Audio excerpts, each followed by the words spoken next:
আচ্ছা, এখন বাজে 6টা। আজকে একটু তাড়াতাড়ি উঠে গেছি, কারণ আজকে একটু দাদাকে নিয়ে ডাক্তারের কাছে যাবো চেকআপে। তো রান্নাও বসিয়ে দিয়েছি সকাল সকাল উঠে।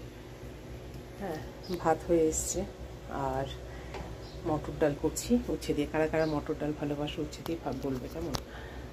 আর আমি উচ্ছেটাকে আগে একটু ভেজে নিয়েছি হালকা করে, মটর ডালটাকে সেদ্ধ করে নিয়েছি। এবার আমি দেবো সর্ষে ফোড়ন মটর ডালে দিয়ে,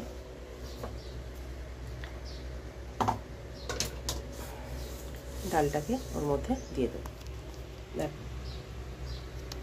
তেল গরম হয়ে গেছে, এবার দিয়ে দিলাম সর্ষেটা ফোড়ন। সর্ষেটা যেই ফুটে উঠবে একটু ঢাকাটা দিয়ে দিই, নাহলে চড়বড় চড়বড় করে বাইরে সব বেরিয়ে আসে। সর্ষেটা ফুটছে, আওয়াজ পাচ্ছে।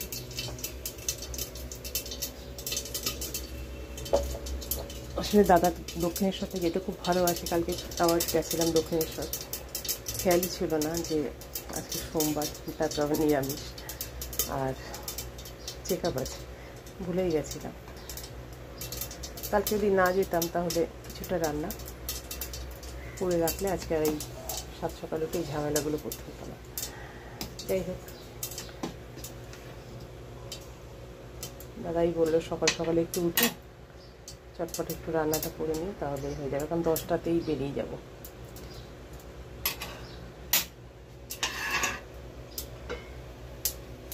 সর্ষেটা হয়ে গেছে, দেখতে পাচ্ছ। এইবার আমি এই যে দেখো ডালটা সেদ্ধ করে রেখে উচ্ছেটাকে ভেজে ডালের মধ্যে রেখে দিয়েছি। হ্যাঁ, এবার এই ডালটাকে আমি দিয়ে দেবো। কারা কারা মটর ডালটা উচ্ছে দিয়ে খেয়েছো আর খুব ভালোবাসো বলো। অনেকেই করে, তোমাদের কি বলবো, মানে মুগের ডালে অনেকে তেতো খায় সর্ষে দিয়ে, এই উচ্ছে দিয়ে, তো সেটাও ভালো লাগে। আমিও খেয়ে রেখেছি আর কি, কিন্তু আমার না মটর ডালে উচ্ছেটা বেশি ভালো লাগে। মুগ ডালটাও খুব ভালো লাগে, কিন্তু তবু আমার যেন মটর ডালটা দিয়ে বেশি ভালো লাগে খেতে। হ্যাঁ, তো সেই জন্য বেশিরভাগই এই মটর ডালটা করি। আমার মাটাকে দেখেছি কাঁচা লঙ্কা তো দিতই, কিন্তু শুকনো লঙ্কা সর্ষে ফোড়ন দিত। তো আমি আর শুকনো লঙ্কা আছে, কিন্তু আমি যেহেতু শুকনো লঙ্কাটা অ্যাভয়েড করি সবসময়, শুকনো লঙ্কার গুঁড়ো বলো আর শুকনো লঙ্কাটা দিয়ে দিই না যে তা না। লাউ, তারপরে চাল কুমড়ো, এগুলোতে ফোড়নটা দিই, আর কিছু না। তো দেখো ডালটা দেখাচ্ছি, দাঁড়াও। দেখো ডালটা, মটর ডালটা বললাম না উচ্ছে দিয়ে, কেমন লাগছে।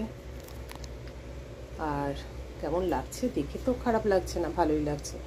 তবে তোমরা যারা যারা খাওনি, এইভাবে যারা যারা ট্রাই করোনি, তাদেরকে বলবো একবার ট্রাই করতে হয়। মটর ডাল না যতই তুমি একটু পাতলা করো, দেখবে একদিন, আজকের দিনটা হয়ে গেলেই কালকে আবার একটু ঘন হয়ে যায়। তখন একটু জল আর লবণ টবণ দিয়ে পাতলা করে নিলেই হয়ে যায়। ঘন ডালটাও ভালো লাগে খেতে, আমরা তো ঘন ডালটাই খাই, কিন্তু এখন আর উপায় নেই, সব কিছুই একটুখানি গন্ডগোল হচ্ছে, পাতলা পাতলা এটা ওটা, কী আর করবো বলো। এদিকে দেখো ভাতটাও হয়ে এসছে। তো যখন যেমন তখন সেরকমই করতে হবে। আর শরীর টরীর খারাপ হলে তো বেশি মুখের সাথে খেলে চলবে না, তাই না? তো এই পর্যন্ত, ভালো থেকো সবাই। দেখো ডালটা হয়ে গেছে, এবার নামিয়ে দেবো।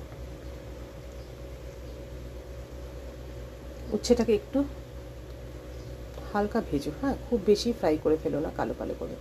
একটু সবজি রেখো, কেননা উচ্ছেটা তো পাতলা পাতলা করে গোল গোল করে কাটা, তো যেভাবে পারো কাটতে পারো। আলু ভাজার মতো করে একটু লম্বা লম্বাও কাটতে পারো, এরকম গোল আমি যখন কেটেছি সেটাও করতে পারো। হ্যাঁ, তো ভালো লাগে খেতে। তো এবার দেখো নামিয়ে দেবো। দেখো ডালটা নামিয়ে দিয়েছি, ডাল হয়ে গেছে। তোমাদের যদি ভালো লাগে অবশ্যই লাইক শেয়ার কমেন্ট করে সাবস্ক্রাইব করে পাশে থাকবে, কেমন?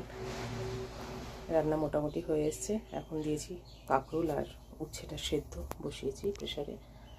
ভাতটা আর একটু বাকি, আর ঘি আছে, আর দাদা মাছের ঝোল টোল, ডিমের ঝোল সবই আছে। দাদা যদি মাছ খায় খাবে, নাহলে নিরামিষই খাবে। আর দেখি যদি পারি আর একটা তরকারি কিছু করে রাখবো। তো কেমন লাগলো অবশ্যই জানিও, আর পাশে থেকো সবাই। এখন